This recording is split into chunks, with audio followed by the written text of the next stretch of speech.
You're listening to the God Life Culture Podcast, where faith and what's trending collide.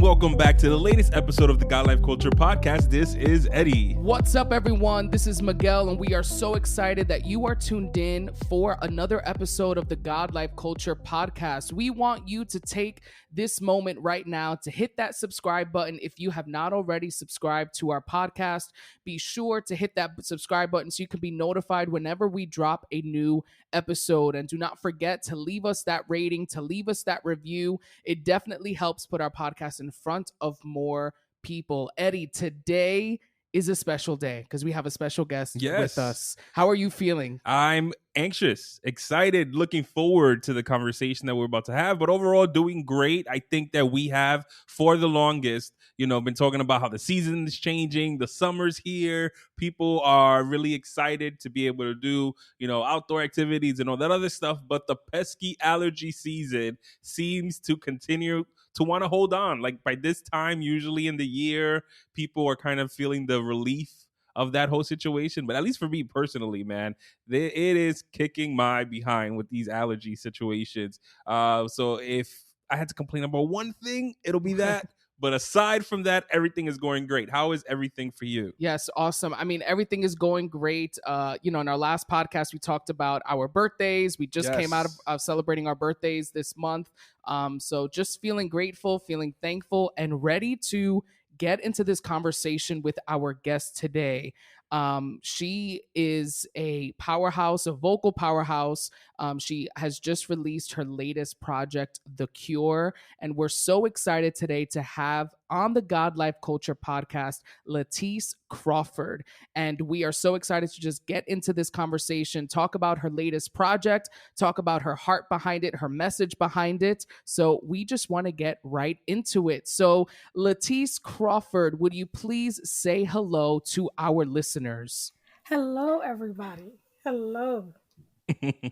Now, Latice, one of the things that we love to do is always have our guests kind of introduce themselves and say who they are and, how they, like to introduce themselves to the world, because we may have some listeners that are not familiar with you and your body of work. So if someone was to ask you, who is Latice Crawford, how would you reply to that?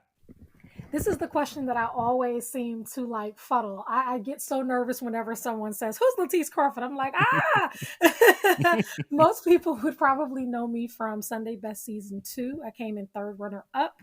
I'm a mom. I'm a singer, songwriter, model, actress, and newly a life coach. So that is who Latice Crawford is. A lot of things.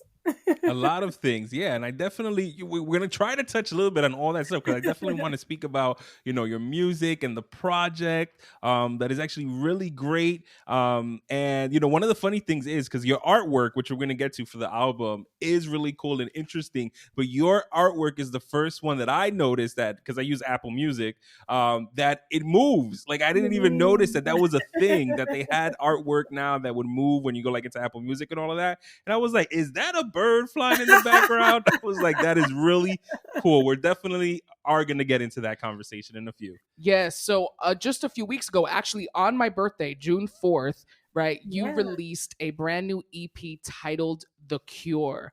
And just the title alone, to me, when I read it, when I saw it, spoke volumes, especially in the time that we are living in, right? Where we are fully aware of the pandemic. We're fully aware of everything going on in this time, right? And we, I think, are also very aware of the spiritual state that our world is in, right? And our nation is in. Mm-hmm. And to hear a title, The Cure, it just speaks volumes. So why did you choose this title for your project? Funny enough, it had nothing to do with the pandemic. I've been writing this project for almost 5 years.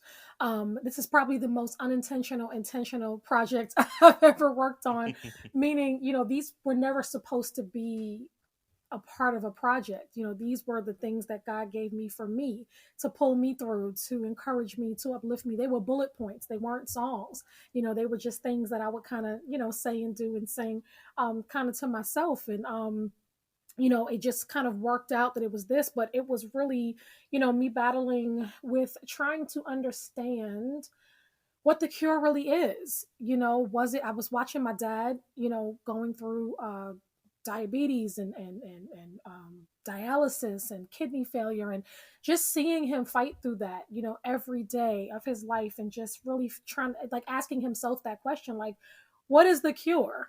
Is there's no cure to this. So is my cure going to be death? Is it heaven? Is it God? Is it what, why are you not fixing it? Why are you not healing it? And so, I had so many questions throughout this journey, of, we look for so many temporary things down here, but we really should be seeking eternal, things or whatever. And so, watching that, and then him passing, and then, a few months later, my mom getting cancer, and then seeing her pass.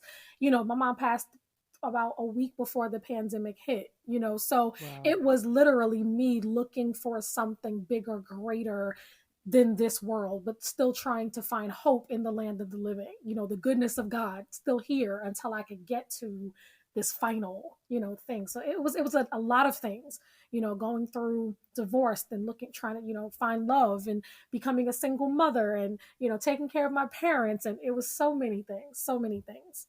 And I do think, because you have, not only is it the name of the album, of the EP, but it's also the name of one of your tracks. And I do catch on, and I did understand that when you're referencing, and like the cure, it isn't only about any like physical ailments. It also has to do with like mental situations, personal situations that they're going through. So when you're speaking about, the storm of things that you had going on, during the last 5 years or so, and then speaking about the cure, I just wanted to make note that it is transparent. Like, I got it. Like, hearing the track, I understood, that when we're speaking about the cure, it's about any situation that you currently may find yourself in, that you're not happy about, or that you have a problem with. There is a cure for that.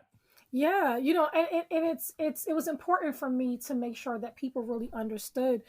Sometimes we want for life to just be this one thing, all good, all blessings, all amazingness, all wonderfulness. But it's like, all of my bad moments honestly led to, my good moments. I wouldn't have really been able to recognize those blessings had they just been there all the time. And so I wanted to really convey to people that, life is good and bad, and pain and health, and strength and sickness, and it's all of these things that make a great, wonderful life. But ultimately they should all push us, towards wanting God. And so I wanted this project to be for believer and non-believer, to see the bridge between us, that we all have symptoms, we all have those things that we fall short in, and those things we want to achieve, but it just doesn't work out. We all try pills. We all have some kind of resource that we go to, but I ultimately want them to see what my cure is. And for me, my cure is God. Yes, I love that. I mean, you stated, you said, what I began to realize is that these are temporary fixes, only soothe symptoms, but never address the underlying ailment. And I think that, we can be guilty of that sometimes, right? We try to fix all the surface level issues, right? The things that maybe aren't super uncomfortable, or the things that are easy to fix. And we just only soothe the symptoms, right? How did this project, The Cure, or even just the title track of this project, how did that contribute to this message of not only soothing our symptoms, but also getting to the root of the issue, and getting to those underlying issues that we may choose to ignore sometimes? It was very it was metaphoric, in a way. But I was, talking a lot about the difference between seeing both of my parents, like I said, go through their different things. So my father, he had diabetes and kidney failure. And when he was going for dialysis, they were not attacking the root of the problem. They were only maintaining the disease. So when he got home, he can go right back to his, even though he wasn't supposed to be, but he can go right back to his fried chicken and, his junk food and whatever else he wanted, because he knew he had that appointment again. And he'd just go, and they maintain it. When my mother was fighting cancer, however, when they were doing chemo, it was actually targeting the root of the sickness. And so her process was different. It was sacrifice. There were things she had to cut away. There were things she couldn't have. There was a sacrifice that came along with it. And it reminded me of my walk, my spiritual walk of just, I've been maintaining. So I pray. Yeah. I go to church. Yeah. I thank God. Yeah. I tell people about the goodness of God. Yeah. But the cure is more than that. It's more than just maintaining this thing, with him, but still, sneaking out on the side and doing the other stuff that I shouldn't be doing. But like, if I just pray and I ask for forgiveness, his grace will cover it all. No, it was seriously about me saying, I don't want to depend on grace in order for me to make it to heaven, or, I want to actually do good and earn what I'm supposed, what God has promised me. So it took the sacrifice of, walking away from some situations, cutting off some things that I knew were not Christ-like. It took real amputations, it took surgery, it took chemo, to really just kill the root of the problem. And I think that's a very important note to make, because there are people that get by in life by just, tapping into that grace, just doing like enough to like make it.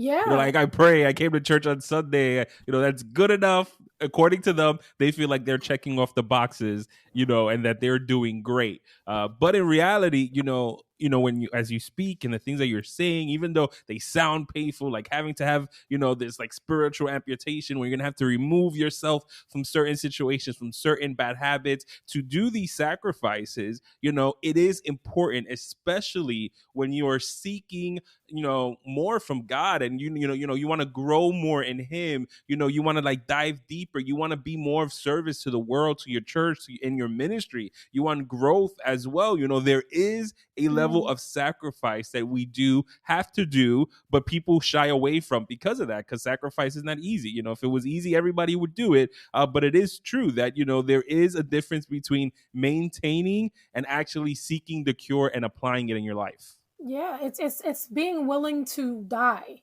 and maybe not, literally, but being willing to die to yourself and to the things you want and to your expectations of God. And, when my mom was, doing chemo, at some point she just said, you know what, this isn't working, and as long as I'm here, even if they fix this, it'll be something else.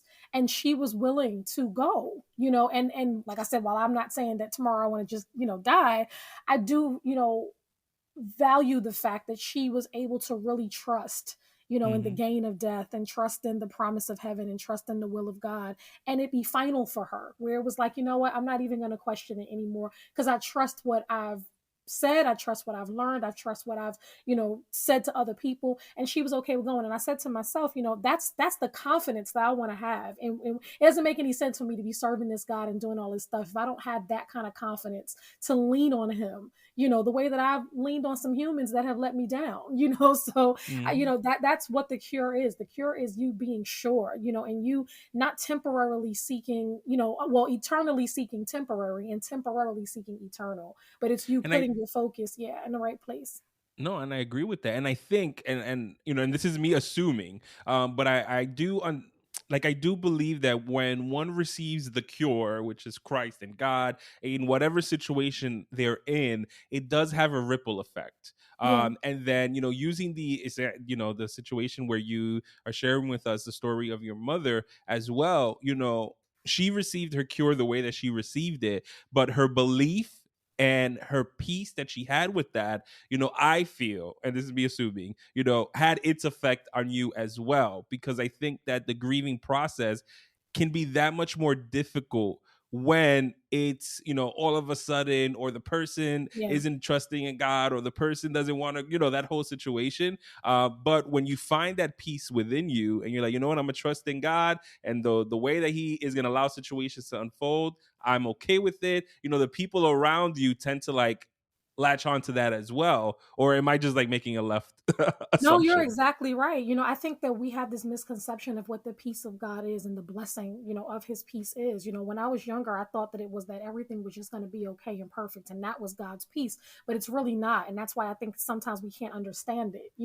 His peace doesn't mean it's going to be perfect. It just means that if something happens, you trust him enough to know that it's still well, you know what I mean? And it's still for your good, and it's okay, and so I think me being able to lean on that, in whatever it was that I was, going through, and just having that peace in him to say, if it's happening, I know that it's for my good. It doesn't feel good, but it's for my good, and it's going to lead to something else at some point in time. And I've seen it, do it. My grandmother used to say this thing where she would say, she would take testimony and break it up and say, you want your monies? You got to go through a test, and Yeah. it's true, everything that I've been through has created this platform for me to write these songs, and life coach, other people and walk them through their journey. And it has brought, what my checks are, you know what I mean? It's now my career. And so, yeah, my tests actually did bring my money.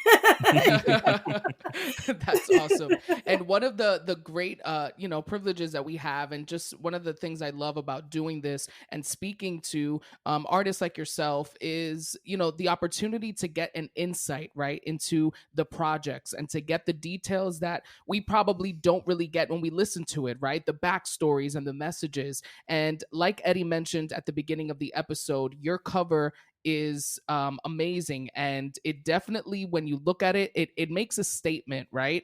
And what was the message behind that cover? What was that creative process like? I know as artists you're very intentional, and there's a meaning and detail in all of these things. So what was the message behind that?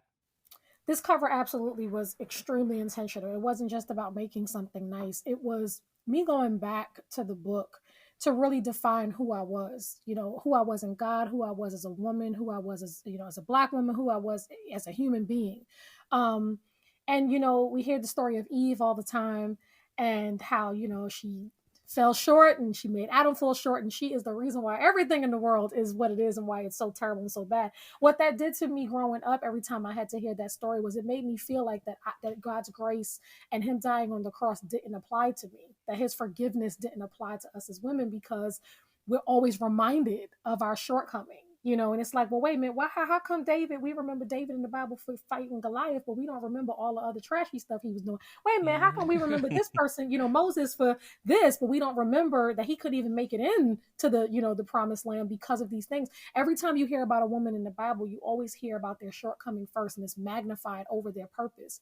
And so I wanted to take us back to that tree again, and show that even though we fell there, the Bible later says that Christ died on that tree. So I wanted it to be very symbolic, to show that the tree was, yes, the place we fell, but it was also where we were redeemed, and we are all, worthy. Well, I don't know about worthy, but God thought that we were worthy enough for him to die for us and to redeem us and to forgive us. And so I just wanted to, remind people that you don't have to stay where you fell. You can move on from there because God died for you. Yeah, and I love that, because even, with the music, right, in combination with the music and now the album artwork, it makes that statement, and it can definitely, I know for those visual people out there and those creative people, they look at, photographs, or they look at pieces of art, and it definitely speaks to them. And this cover, I think it allows the person observing it to definitely come just to that conclusion, right, of needing that savior, needing that cure. So definitely, I think, coupled with the music, it was an awesome combination. I For love you sure. guys because you got my whole interpretation. That's literally, what it was in a nutshell, was just really, showing that place in the garden was the very place we realized that we needed a cure, and that we were no good on our own. We still needed God, even though everything seemed to be perfect, we still needed him. And so, and then, like I said, him dying on the tree, and him raising again, it is the cure that we need, So you guys got it. You guys interpreted it exactly as what it was. Now, I do have a question for you that may seem a little difficult, because you mentioned before that your music is for believers and non-believers and everyone, honestly, because at the end of the day, the cure is available to everyone of all ages, of all races, of all everything. The cure is available to everyone. But when I was thinking, thinking in the mindset of a believer, especially a believer who has been in this walk for a very long time, there may come a point in their journey or in a certain process that they're going in, that they're dealing with at the moment, where they understand that God is the cure, that Christ is the cure. They get it, and they, whether they're going through a physical ailment or a mental ailment or a financial situation that's been dragging them down for a while now, there may come a point where they start to lose patience. And it's not that they don't believe that God is the cure. They're just like, Lord, like, are you going to show up? Like, what's going on? So what do you say to that person who believes that God is the cure, knows that the answer is in him, but feels like it's taking a little long? Like, what's up with that? I think that God is the ultimate parent. With my son is 10 years old now, and he thinks he's grown. And so, there are times where I'm trying to lead him based on what I know is best, but he doesn't know that yet, so he wants to try it his own way. And sometimes, as his mother, I have to be willing to let him go, let him try it on his own, let him fall, let him fail, and everything else. And then when he has to come back to me, I still can't say, told you so. I just have to guide him from where he is. And I think that that is how, God deals with us. He's a gentleman. He's not going to intrude into your life. He's a GPS system. And sometimes he has to let you make a few wrong turns, even though he's telling you, to go this way. I think that it is very, the lesson becomes more valuable sometimes when we do stray and go our own way, because he's such a good parent that he's literally waiting at the end of the destination. Like, they'll get here at some point, but they will have learned that the next time they'll just trust me. And so I think sometimes he does, let us go and let us try our own way. And sometimes we do need that to just really realize, that he is who we should depend on. And it teaches us for the next time. There's been so many times that I've, went another way or tried it on my own, only to land, right back where I knew God had said in the beginning. But it taught me for the next time, okay, next time I'll be a little more patient, because I know, but we're his children. And so we learn as if we are children. Great. What, something that you mentioned before too, was how you are a life coach. Yeah. And we on this podcast have many of episodes where we speak about like mental health, mental wellness, the good, the bad, the ugly with that, the role of the church when it comes to that as well. And I'm curious to, how do you, being a life coach, I'm pretty sure that you have to, work with a lot of different people, or are put to speak in a lot of different situations, where people may be going through some stuff. So outside of music, how do you serve in that capacity of like dealing or speaking on mental health and wellness?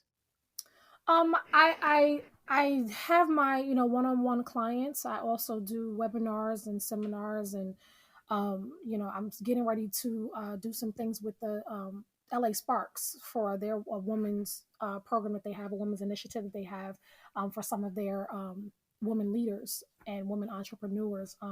I feel like, while I don't necessarily force God, on people, because some of my clients are not, spiritual people. And some of the things they're going through are just very natural, things.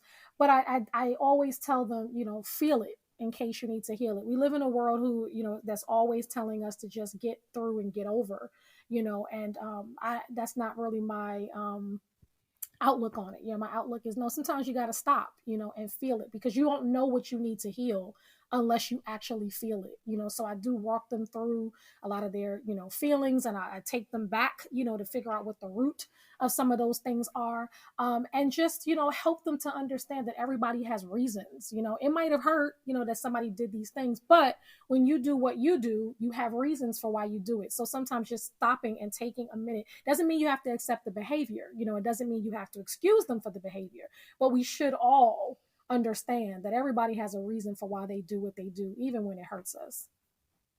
Yes, I love that. And I love how, this conversation of mental health and just that wholeness that you're speaking of can be coupled with your music and with this project, The Cure.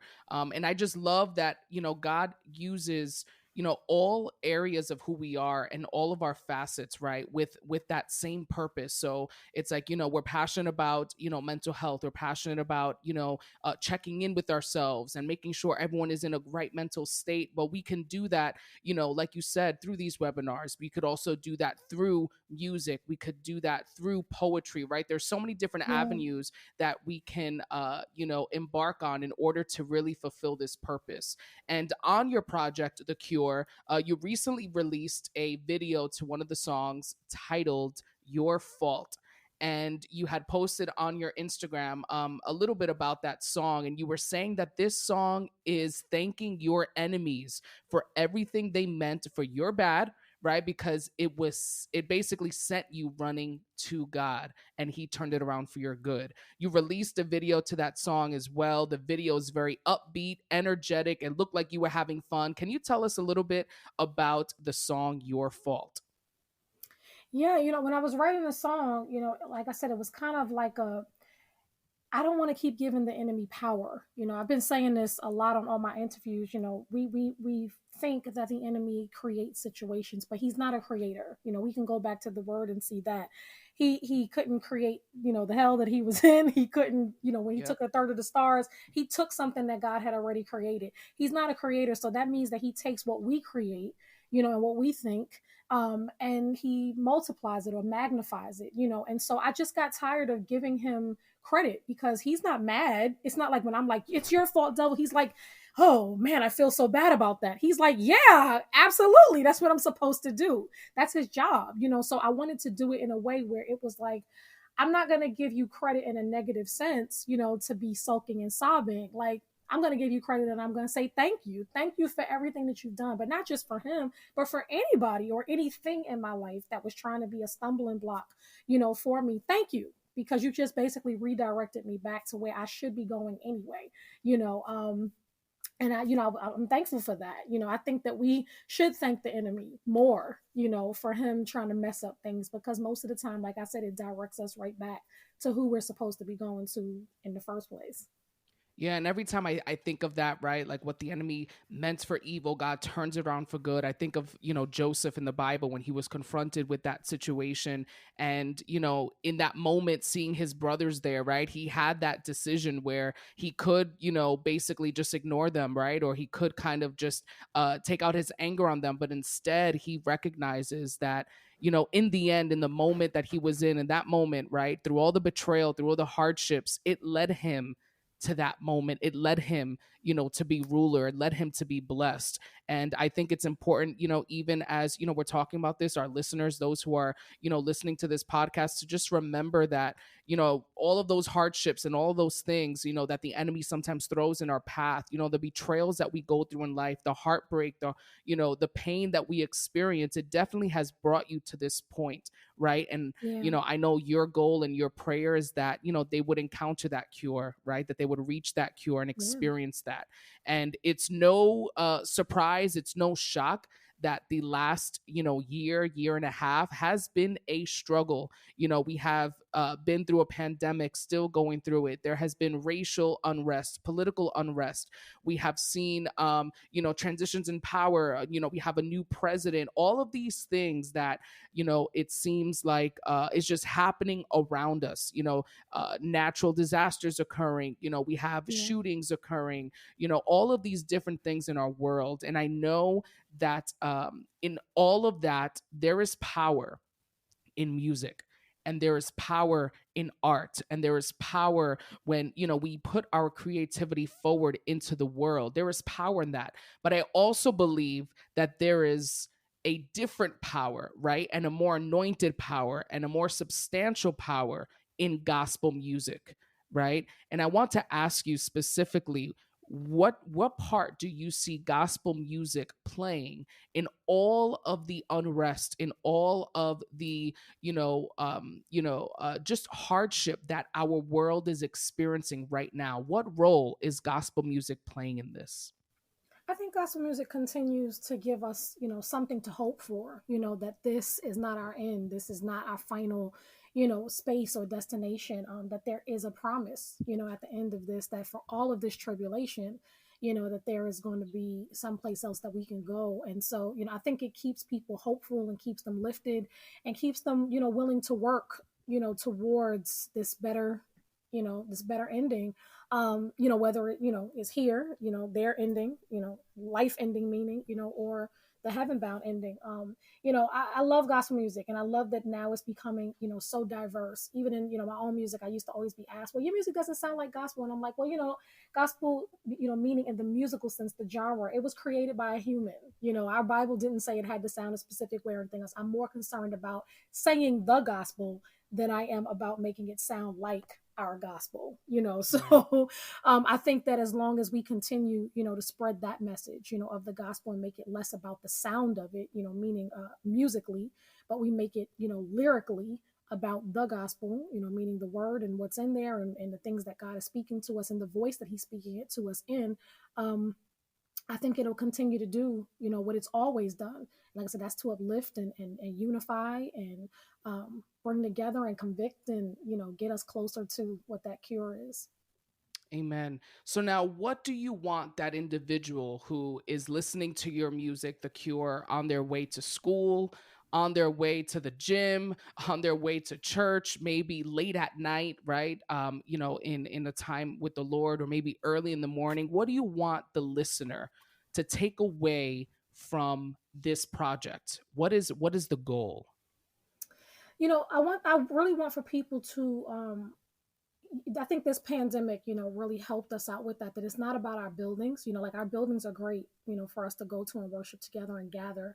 It's not about our pastors. It's not about the church hurt. You're not going to quit every job that hurts you. You stay there because you get your check and there's a reward. And so, I want for people to really work on their relationship with God and to really see, most of this music on this project is relational, and to really see that it takes a real relationship with God outside of the building, at those moments when you're stuck in your house, when the world is going crazy. It takes a real relationship with him to stay centered in him. And that's, really what I want is for people to be centered in him and to be with him and be faithful with him. Treat him like you would treat, your man or your girl, you know what I mean? And that good relationship, because sometimes we treat those things better, than we do him.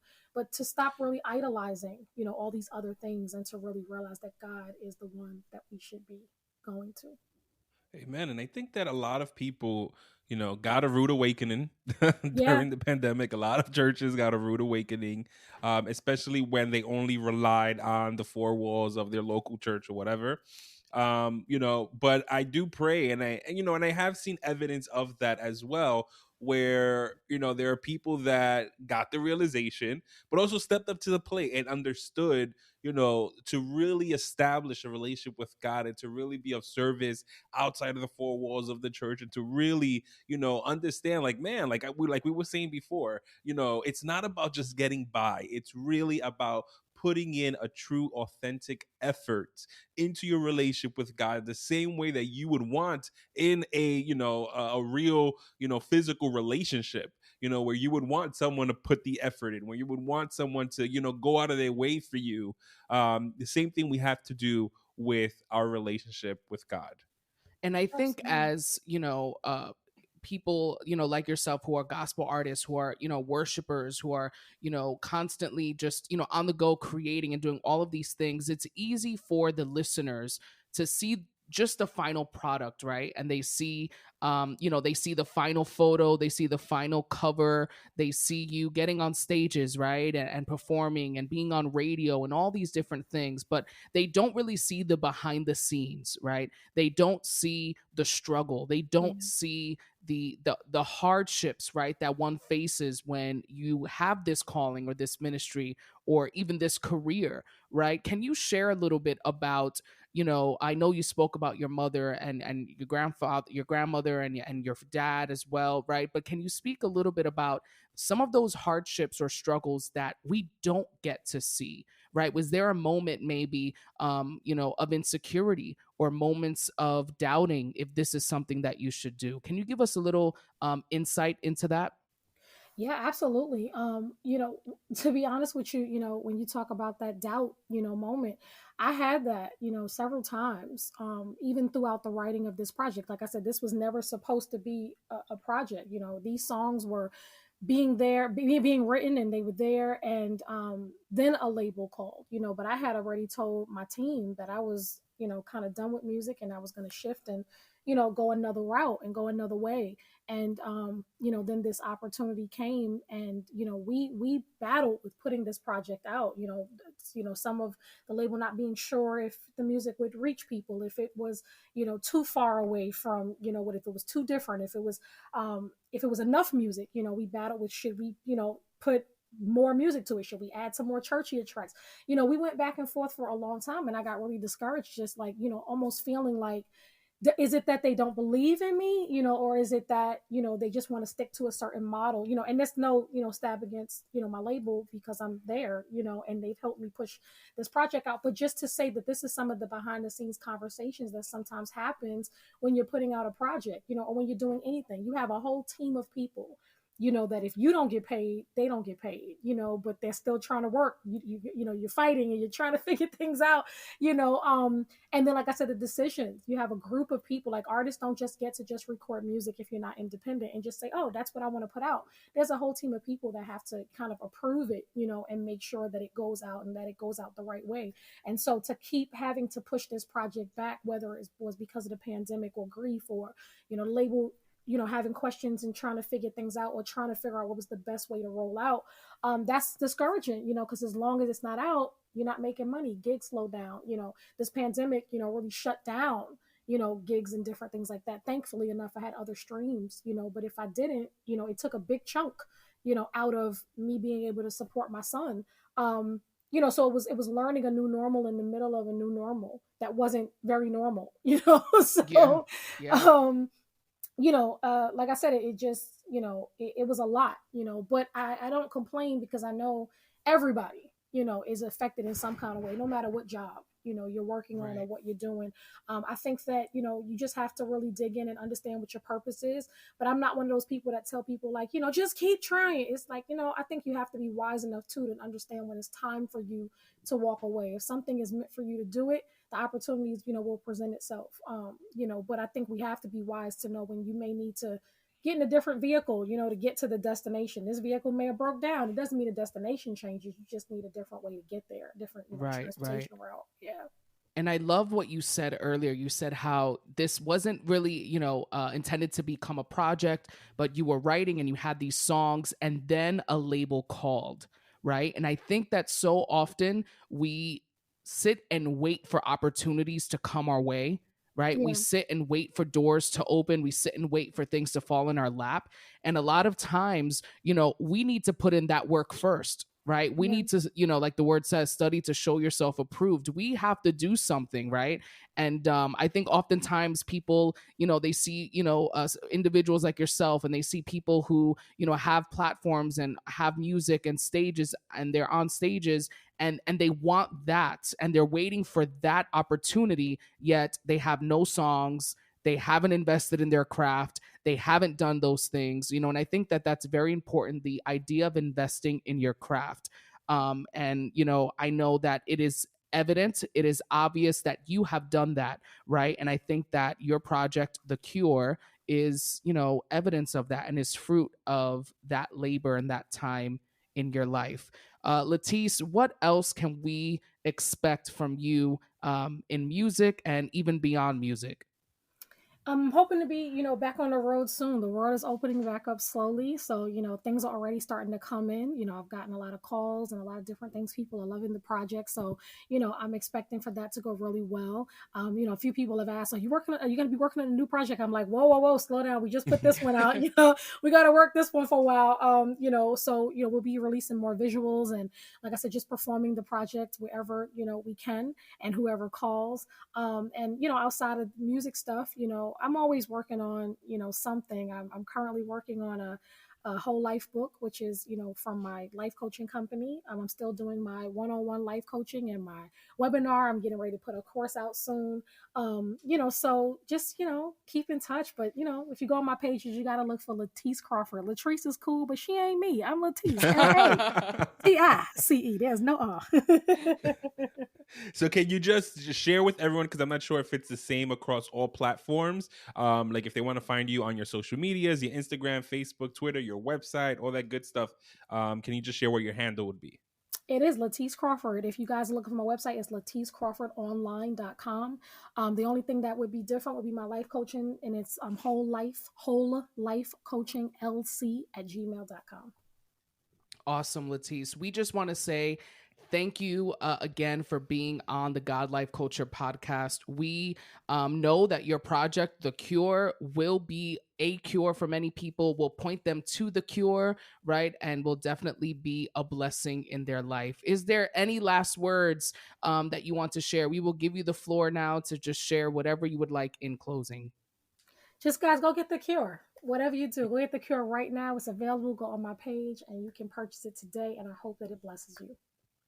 Awesome. So once again, we just want to thank Latice Crawford for being a guest on the God Life Culture podcast. And we want to encourage each and every one of you listening right now to go and follow her on her social media. Check her out on all music streaming platforms. Check out The Cure, right? And definitely go on her YouTube, check out her videos. She has a video dropping for The Cure as well. So go and just submerge yourself in the music and be blessed. And also be sure to follow us on all social media. We are on Instagram and Facebook at God Life Culture Podcast. Be sure to hit that subscribe button so you can be notified every week whenever we drop that new episode. I want to thank you guys for tuning into the latest episode, and a special thank you to Latice for being our special guest in today's episode. As always, we always encourage you guys, our listener, to support our guests. So let's support our Christian artists.